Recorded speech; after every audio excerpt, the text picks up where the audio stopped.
Hello and welcome to Let's Talk. I am Marshall Anthony Onnoye, and today on Let's Talk, remember Let's Talk is our discussion program where we bring you in-depth analysis on national burning issues.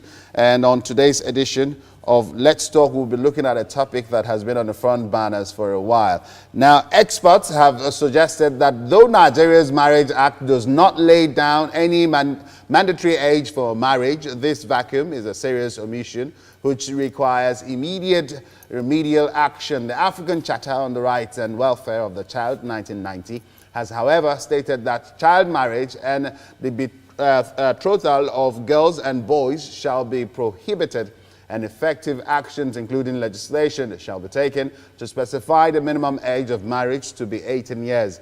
Meanwhile, reactions to the proposed child marriage law in Nigeria have continued. While some believe customs and traditions should be taken into consideration, majority have outrightly condemned such a move. We will analyze these angles and come up with a position at the end of this edition of Let's Talk. Our topic for discussion will be legal perspectives on the Nigerian marriage age controversy. And I have two people to do justice to that topic. And they're women, and they are somewhat connected to some things that have to do with the female child or the women, the gender, the female gender. My first guest here in the studio today to do justice to that topic is someone who's she founded an NGO known as Virgin's Pride. She is a social analyst and commentator. Nkechi Adebi. Good morning. You're welcome to the show. Thank you. Okay, I hope you're fired up to give us your best. Yeah, I am fired up. Okay, then.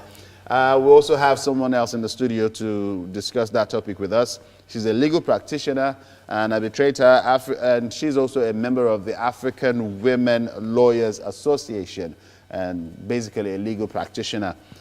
Stella John. Good morning. Barrister Stella John. I'm happy to be here. Nice to have you join us. Yes. Now, we're looking at this issue, although from the legal perspective, of course, the controversy stemming from the National Assembly, the Nigerian marriageable age for a female child. What is your take on the controversy, Mrs. Adebi? It's been an interesting issue. And, well, considering our tradition, we know that from the beginning, our forefathers like marrying young women. And then you see a lot of issues treading that tradition. Now, legally, there's no age stipulated by the law, but the Act, Child Rights Act, said 18 and above. But now when you look at it, 18 at this age cannot be compared to our 18 of before. Okay. Now, who is matured? They said when you are 18, you are matured. When you are talking of maturity, I had a girl of 18 walked into my office for counseling. And I asked her, what do you want to be? She said, she doesn't know. At 18, even, you see, now the Marriageable Act is not even talking of 18. We are talking of child here. And they are saying that 18 is already matured. I'm looking at that point, that 18 is not even matured. Enough. And not to talk of going down below 18 yes, years. going below 18. Do you understand? Now, a child of 18, she was not able to define what she wanted to be in life. And she doesn't even know the trade of the mom. I was surprised. So when I was invited to this program to talk on this, and I was so happy because, you know, by the virtue of what I do, I have more than 1,000 girls I talk with every day. So how have you reacted to this stemming controversy? Actually, I have to sit them down and begin to find out from even those who are 19. No, I mean on the controversy now. Yeah. You know, you've been around in the country at least yes. for the past 1 month since we've had this controversy from the house. How have you reacted to it? I have reacted by even going to the girls themselves to find out. Now, if somebody wants to marry you at this age, will you be able to face it? They'll say, no, Mom, financially we cannot defend ourselves. We are not, even health-wise, they are not matured. Why do you have VVF all over? Because people who are underaged are being given out to be married.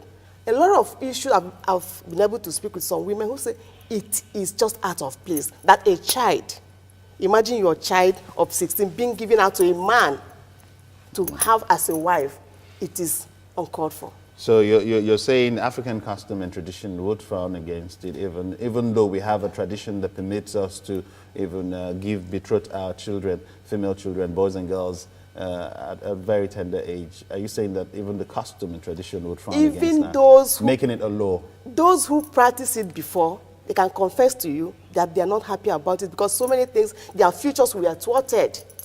Do you understand? So making it, I don't even, it's not going to stand. Okay. That law will not stand. Oh, we'll have a barrister in the house. Some observers are of the opinion that Christianity does not support such a law. Talking about this being a law, now that a girl is not mature enough for the marriage, like Mrs. Debbie has just specified, what does the law stipulate here? Christianity does not support the marriage of underage children. And even if Christianity supports that, the law overrides every institution in the society. Under the Child Rights Act, a child is said to be a person below age 18.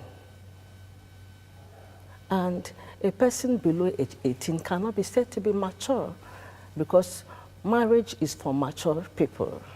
And now we're talking about girl marriage. What is the meaning of a girl? A girl simply means a female child. And marriage is only reserved for women or for a woman. A woman, the dictionary meaning of a woman is an adult human female. And a girl cannot be said to be an adult. The law overrides Christian norms and other religious norms.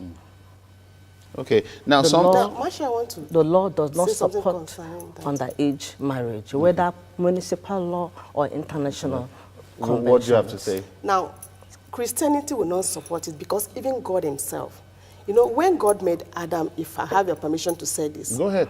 Now, first he put him at the eastern part of the garden. That was nurturing period. Adam did not join God in preparing the main garden of Eden. Even the Bible said, train up a child. So when the Adam was in the other part of the garden, he was being trained. And God himself made the garden and just brought Adam and said, take care of it. Now you're matured.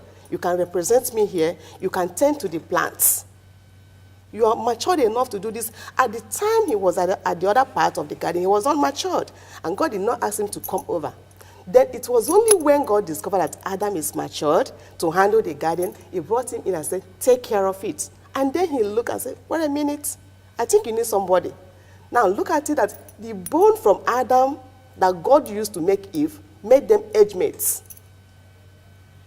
Do you understand? I don't think that Eve will be younger than Adam because it is the bone that he removed from Adam that he used to make Eve. Which means that Eve herself had attained the age of responsibility. A child could not be asked. At the time of creation. Yeah, a child could not be asked to take care of that garden and dress it. For Adam to represent God, Adam and Eve to represent God in the garden shows that they are matured enough to do what God himself can do at that time. So religion will not support otherwise. Especially from the Christian Oh, perspective. yeah. I've said it. Yeah, that's The law exactly what's- overrides both Christian and other religious perspectives. From the legal perspective. Now, you're saying Christianly speaking, it's not, It's not a admissible. child. And then you're saying from the legal perspective, it shouldn't. Even if the Christianity said so, the law takes law preeminence. Yes, okay. Now, some have argued that child marriage can be in conformity with the law.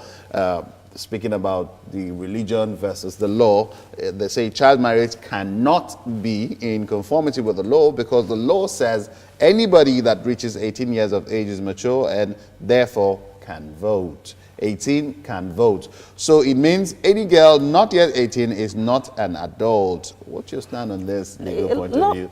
Because if the law says anybody who is not up to 18 years Cannot vote. cannot vote. So why should we, Below 18, yes, look at a law at making someone who's below 18 voting to marry herself same law, or voting to be married? Don't forget that this argument stemmed from section 29, subsection 4b of the Constitution. Can you tell us this? What does that section of the Constitution The Section say? 29 talks about renunciation of Nigerian citizenship.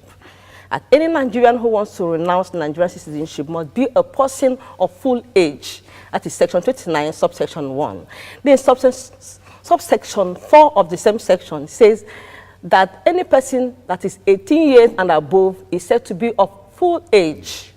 That is for renunciation of Nigerian citizenship. Then subsection 4b now says, any woman who is married shall be deemed to be of full age.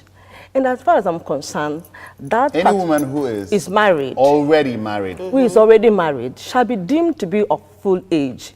And I have already given the meaning, the clear grammatical, plain, literal meaning of woman and girl here when I started.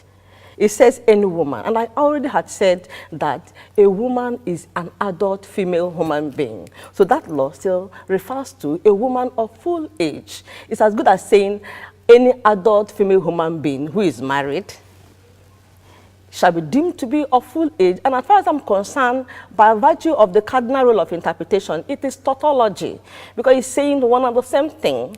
And so no Nigerian man, whether senator or whoever, can come under the guise of that particular law, Section 29, subsection 4b, to wish to marry an underage girl, because following it by virtue of interpretation, it does not strictly refer to underage children. I can understand from what people have been saying that there was a subtle move for the law to encourage the giving away of underage girls in marriage. But the makers of that law at that particular time, with due respect, were not actually smart in that subtle move. So, yes. Is that why we have people advocating that yes, they were part not of smart. the law They cannot come under the guise of that particular provision of the law, even though it's a constitution. They cannot. It says any woman, and a woman, the plain meaning of a woman is an adult female human being. Girl means a female child. By that, we should then begin to look at when is the woman considered to be an adult before just looking at a female child and saying you cannot when she marries and then you she's cannot now consider an adult. that, because the law is no respecter of person. A woman is a human being inter se. The natural rights that endure to man generally also inure to the woman. You cannot discriminate against the woman and put woman in a low pedestal. We cannot accept it in this 21st century. Right. That is unacceptable. To create a law to say you shall be of full age if you are 18 to renounce, and you now come and you now qualify when you're 18, bring in a woman. You now come and say you're of maturity when you're married, irrespective of the age you are. It's even runs in contrary to constitutional provision under Chapter 4 on fundamental human rights, which is right to freedom of discrimination, whether on the ground of sex, tribe, ethnicity, or anything. He said every person is entitled to this right. I am a person. Okay. Even though I'm a woman, I am not less than a person. I'm a human being, and I'm entitled to the natural rights that inure to a man by virtue of his humanity. Okay, Barrister, before you start getting fired up because you're taking the center stage, and we're not in court right now, and I'm not on the stand. Okay, we've had a lot of female organization, people who are advocating for the rights of the female child, and individuals, personalities, and celebrities come up to say no to this gesture, come up to say no to that section of the Constitution. One of such persons was a renowned actor and broadcaster, Stella Damasus, one of ours, and she had a video put up to that regard, and I think we have that video. Stella Damasus. Stella Damasus. Yes, she came up, it went viral on the internet, and it's been on the media, social media and all that. And we have that clip. Let's just see that that video by Stella Damasus. Okay, I just heard it's not yet ready, so we'll just move on. Now, Senator Ahmed Yarim.